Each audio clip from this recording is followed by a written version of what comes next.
gente na Band Bahia, na Band News FM. Eu que agradeço, uma honra estar aqui com vocês e vai ser muito legal fazer esse bate-papo aqui.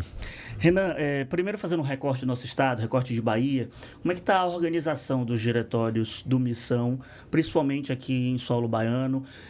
A gente passa também por um processo eleitoral para o governo do estado, o partido deve lançar a candidatura ao governo do estado da Bahia. Como é que está esse diálogo com o público baiano, principalmente os filiados do Missão?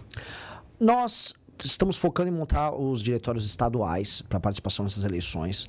Não estamos nem um pouco acelerados na hora de montar diretórios municipais, até porque, em geral, diretórios municipais, quando você faz as coisas de maneira sodada, é por cooptação, né? Não é o tipo de política que a gente faz. Para o ouvinte, para o espectador que está assistindo, você tem que fazer uma construção de militância, treinar as pessoas para elas manterem a cultura. Ou seja, a cultura que criou o partido, que é uma cultura que está presente em âmbito nacional, ela tem que estar presente no município também. Então, nós estamos focando em preparar as pessoas agora. Certo. E o Nordeste, aí, já partindo para uma questão regional, sempre, historicamente, tem uma ligação... da redemocratização para cá, o Nordeste teve uma parcela de contribuição com os partidos de direita, principalmente PFL, PSDB, aqui no estado da Bahia, principalmente enquanto Antônio Carlos Magalhães estava no apogeu, fazia essa vinculação com o PSDB, mas de 2006 para cá se tornou um território extremamente lulista, extremamente petista, e outros estados da federação, outros estados nordestinos também.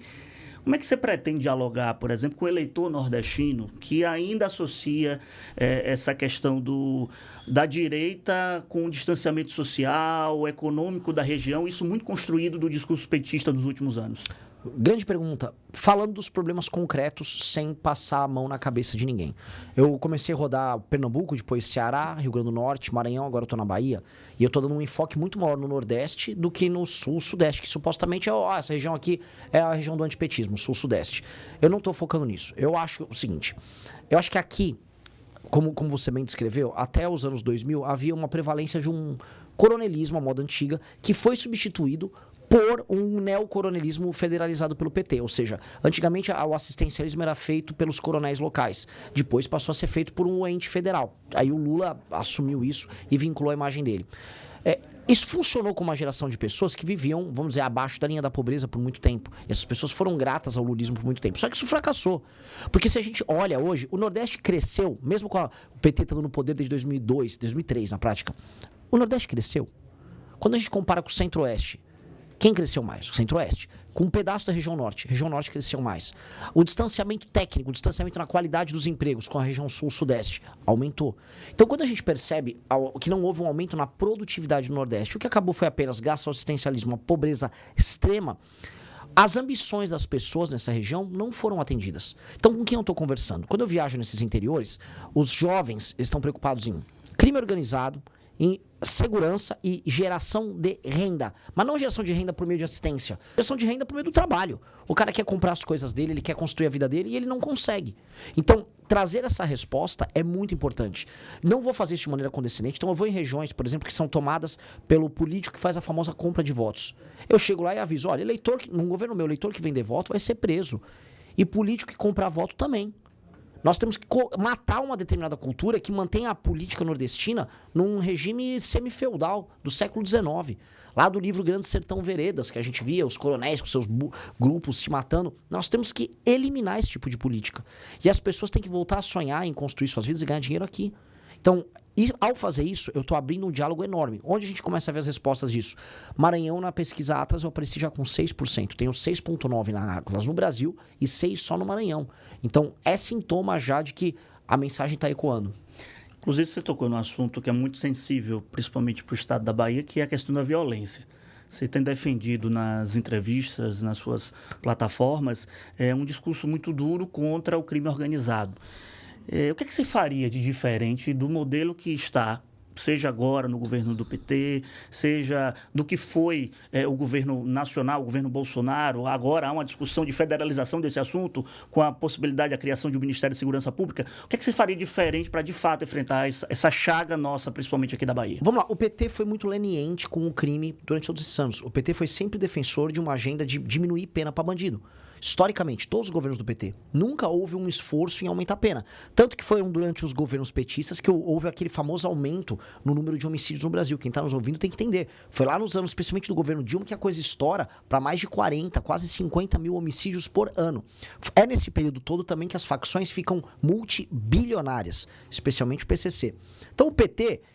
Assim, sendo bacana para não ser processado, eu vou falar aqui. O PT foi leniente. Quem conhece as relações, sabe que é um pouco mais do que isso.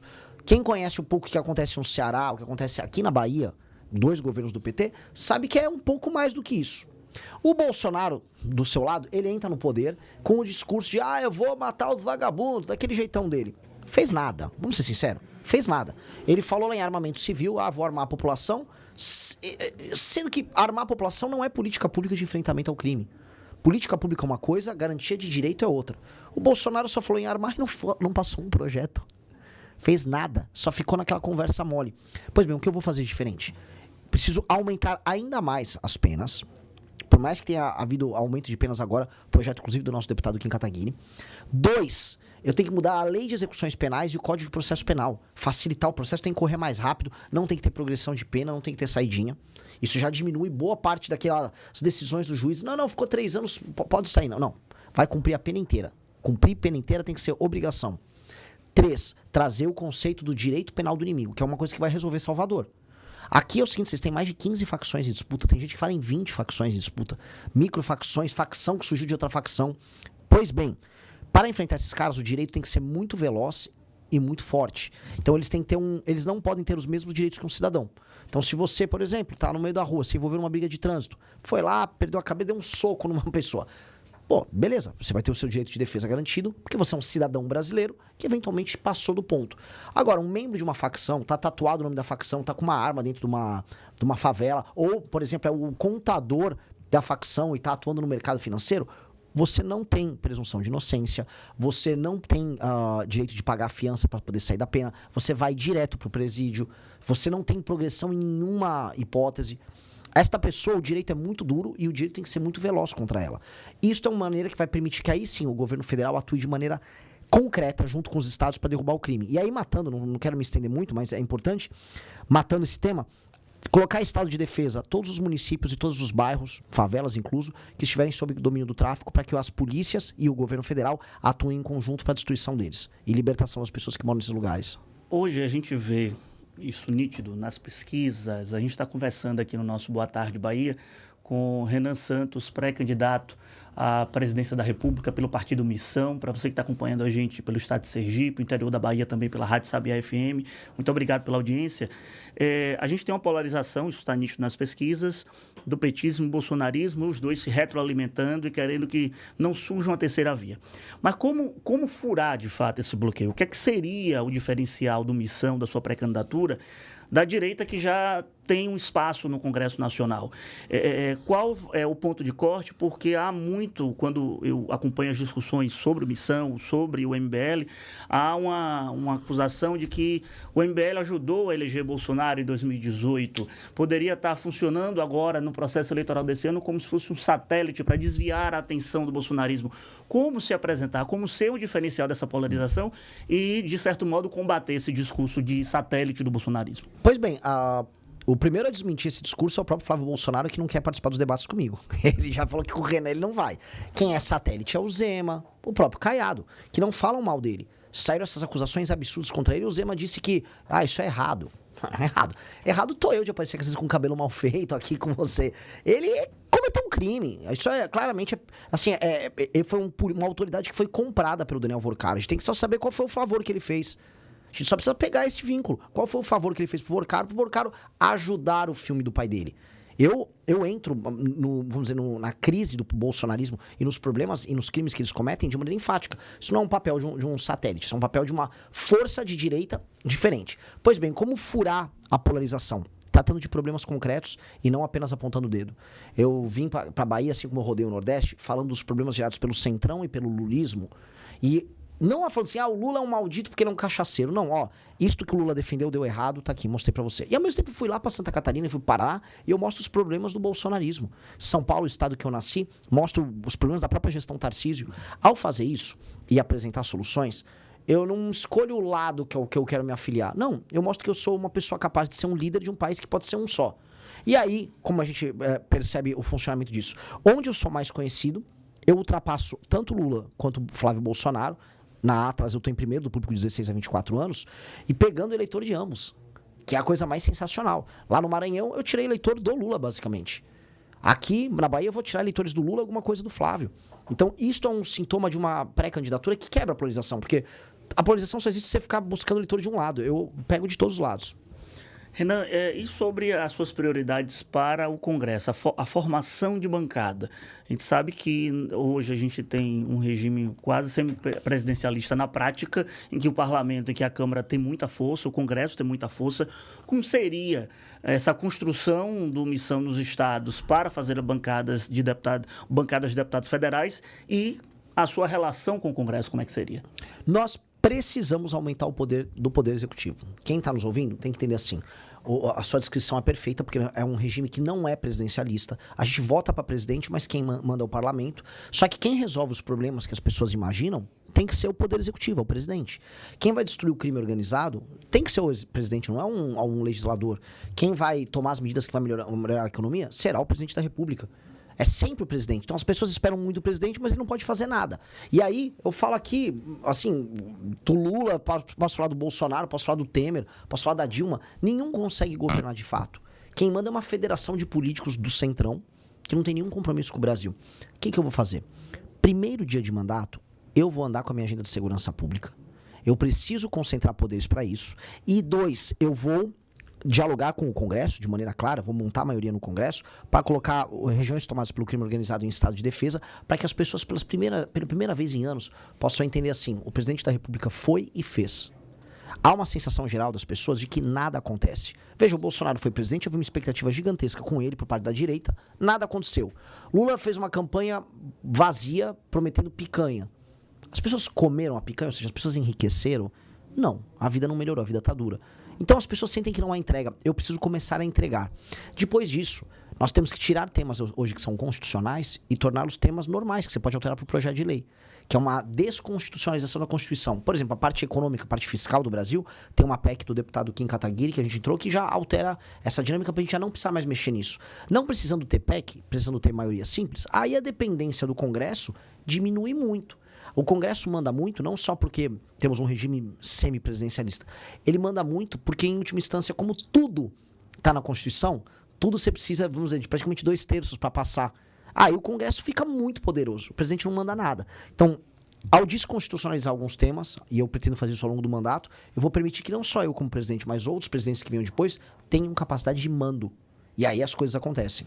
Você acredita que o escândalo agora do Banco Master vai de fato impactar o processo eleitoral? Porque a gente falta ainda pouco mais do que 130 dias para as eleições e às vezes ou não, na maioria das vezes o brasileiro tem uma memória curta. Então, se até a boca da campanha não aparecer nada novo, tende a cair no esquecimento, mas vamos lá. Se você acha que, de fato, o Banco Master vai influenciar no processo eleitoral deste ano, da disputa da presidência da República, e eu emendo. Renan Santos, bota a cabeça tranquila no travesseiro e dorme, porque não vai aparecer o nome dele em nada dessa questão do Banco Master? Olha, isso é uma das grandes delícias dessa campanha. É o fato de eu poder realmente não ligar para nada e falar de tudo. Apontar o dedo para todas as pessoas. Graças a Deus, nesses 12 anos que eu atuo na política, nunca cheguei perto de um escândalo. Nunca reagi a essas tentações malditas. Infelizmente, essas pessoas caem nas tentações porque elas não têm espírito público. O que eu quero, eu me falo, então você não tem ambição nenhuma, você quer ser um cara normal, de classe média. Minha ambição é muito maior do que a deles. Eu quero entrar pra história. Esses homens pequenos, eles querem comprar um apartamento, eles querem sair com uma prostituta, que é o que esses políticos gostam de fazer. Eu quero entrar pra história. Me desculpem, minhas ambições estão em outra categoria. São as ambições de pessoas que querem ser grandes homens. Eu quero que as pessoas conheçam a história do Brasil e falem, o Renan foi uma pessoa importante. E para isso, renunciar a essas tentações é a coisa mais importante. E sim, o Banco Master vai interferir nas eleições. Uma coisa que nós veremos é, a partir do momento que o brasileiro começar a focar no processo eleitoral, esse tema vai estar no topo. As pessoas vão misturar os temas e as pessoas vão querer candidatos, até o legislativo, que não tem nada a ver, nem com esse escândalo, nem com o do INSS. Então a gente vai ver, por parte especialmente de um eleitor de classe média, um cuidado com o tema. E eu vou ainda estender. O Flávio Bolsonaro está destruído já. Flávio Bolsonaro não tem condição de vencer o Lula no segundo turno e ele só sustentava a candidatura dele baseado na ideia de que ele era o único que venceria o Lula. Hoje não tem mais isso. Então a tendência dele é de derretimento. E no aspecto econômico, qual é a principal linha do seu pensamento, principal bandeira que você defende, partindo de análise agora do governo Lula e o que pode vir a ser caso logre êxito nessa empreitada? O dinheiro do brasileiro não vale mais nada. Então você ganha um salário mensal e você percebe que você consegue comprar cada vez menos coisas com o seu dinheiro. Ou seja, a sua capacidade de ganho não aumenta. Então, o que nós precisamos fazer? Nós precisamos fazer com que os juros abaixem para o seu dinheiro valer mais e que o governo cobre menos impostos de você. Então, você vai ter que fazer qualquer presidente sério, ou qualquer presidente de empresa, ou qualquer dona de casa que cuida do orçamento familiar, a gente vai ter que ajustar a despesa. Então, eu vou cortar a despesa em algumas áreas, e aí os juros vão poder cair, o seu dinheiro vai poder valer mais. E aí, paralelamente, o Brasil foi muito abençoado e está numa daquelas grandes chances históricas. O mundo só se fala em terras raras. O Brasil tem 20% das reservas de terras raras e a gente tem uma oportunidade de trazer investimento americano. A Bahia tem uma parcela nessas terras raras aí importante. Importante. Ó, Bahia, Ceará, Minas Gerais, Mato Grosso, um pedaço da Amazônia, tem terras raras e dá para você agora trazer. Veja só a beleza que seria. Trazer não só mineração, mas o processamento delas. Isso aí é muito dinheiro. O principal avião de guerra do mundo hoje é o F-35, que é uma nave americana que basicamente faz tudo no ar, né? É a base do sistema de defesa e ataque americano. Vai 0,5 tonelada de terras raras naquele avião. Cada avião. E isso hoje é tudo tirado da China. Os Estados Unidos vão ter que comer na nossa mão se a gente souber trabalhar direitinho. Então, fazer reformas de competitividade, diminuir os gastos do Brasil e aí trazer esses investimentos, isso vai mudar a vida das pessoas demais. E aqui pro Nordeste tem notícia boa também. Aqui tem muita energia renovável. Muita. Aqui tem muito sol e aqui tem muito vento. No Ceará nós temos urânio. Nós temos que trazer desde energia nuclear até fomentar energia eólica, energia solar, de modo a gente poder trazer data centers para cá. Trazer um monte de data centers, igual aconteceu agora no Ceará. É trazer data center com energia abundante, com água abundante. Nós vamos poder ter uma indústria de tecnologia girando aqui nos estados. Porque o mundo, aqui, não vou me estender, mas isso aqui é bem importante. A economia do mundo nos próximos 50, 60 anos vai se basear em produtos industriais de altíssima tecnologia que utilizam as tais terras raras e, do outro lado, inteligência artificial. O Brasil tem a energia para você fazer os data centers, para ter a inteligência artificial para o resto do mundo, e o Brasil tem as terras raras para os superprodutos. Ou seja, se nós tivermos um presidente sério, nós vamos crescer muito nesse século. A Glória está participando aqui pelo nosso WhatsApp. Também tem a participação aqui do Heron, parabenizando a sua postura, principalmente no programa Canal Livre aqui da Band. Tem a participação aqui, mandar um abraço para Erval, motorista por aplicativo. Agora a Glória pergunta o seguinte: Vitor, boa tarde. Pergunta para o Renan o que é que ele acha do Flávio Bolsonaro embarcando hoje para os Estados Unidos. Eu acho muito triste que quando ele não tem mais, vamos dizer, coragem de enfrentar os problemas aqui no Brasil, ele precise puxar o saco do Trump para obter validação. O Trump taxou o Brasil. O Trump, no ano passado, colocou o Brasil como se fosse um cachorro vira-lata largado no meio da rua e deu 2 chutes no vira-lata. E aí vai o Flávio Bolsonaro como um vira-lata buscar o Trump, me dê atenção. Não é assim que você é respeitado. O Flávio Bolsonaro falou uma coisa muito perigosa. Ele disse, num evento americano ligado ao partido do Trump, que as terras raras seriam muito úteis para os Estados Unidos e que o Brasil iria colaborar com isso. Como assim? As terras raras têm que ser úteis para o Brasil. Se o Brasil entrega a preço de banana as terras raras, como o Flávio pretende fazer, a gente não vai ganhar nada com essa história, aí sim o Trump fica feliz. Feliz tratando a gente como um mero lugar de extração. Então, acho humilhante isso. O Rafael pergunta: Renan, você tem dito que caso o STF proíba certas ações suas, você não vai cumprir as decisões. Seu governo seria de turbulência com a Suprema Corte? Faz uma pergunta aqui pelo nosso WhatsApp. De maneira alguma. Eu não quero turbulência com ninguém. Eu quero tocar o meu programa. Então eu vou entrar, todo mundo sabe que, assim, eu não tô mentindo, não tem agenda secreta. Eu venho aqui num programa, se me perguntar de qualquer área, eu vou falar, essas são as minhas propostas, das mais polêmicas às mais prosaicas. Agora, eu vou entrar. Se eu cumprir o processo legislativo completo, vou dar um exemplo concreto. Olha, eu preciso colocar, isso foi pedido do BOP no Rio de Janeiro, foi membros das polícias de todos os estados. Eles sabem, traficante se esconde na casa das pessoas. Eu preciso de um estado de defesa, que é um status constitucional, para que a polícia possa entrar durante uma operação na casa da pessoa, sem um mandado, para ela pegar o traficante que se escondeu lá, que eventualmente fez uma família de refém. Todas as polícias pediram. Então eu vou lá, vou colocar determinadas áreas em estado de defesa. Passo no Congresso Nacional, ou seja, cumpro todo o ritual do processo legislativo. Estou executando essa atribuição do Estado Federal. Aí vem um despacho do Xandão, vamos botar aí. Não pode. É ilegal o despacho dele. Eu não vou aceitar um despacho legal, eu não vou cumprir. Aí quem procurou briga foi ele. A questão que tá é, eu fui eleito para ser presidente, eu não fui eleito para ser um boneco, para ser um palhaço que vai ficar sentado numa cadeira recebendo um salário com um monte de assessor. Não, eu tenho que, enquanto presidente, cumprir minhas obrigações. Se o STF não deixar e isto for ilegal, eu não vou cumprir. Agora, quem tá provocando briga ali seria o STF. Então eu já deixo avisado para o STF. Cumpra seu papel que eu cumpro o meu. Eu não tô querendo arrumar briga com ninguém. Renan, queria te agradecer a disponibilidade de ter vindo aqui ao nosso Boa Tarde Bahia, aqui na tela da Band, no som da Rádio Band News, e que os microfones estão sempre abertos. Agradeço demais, foi um grande prazer. Parabéns pelo teu trabalho. Obrigado. A gente vai para um rápido intervalo. Na volta, mais informações de política, economia e justiça para você. Fica aí, voltamos já.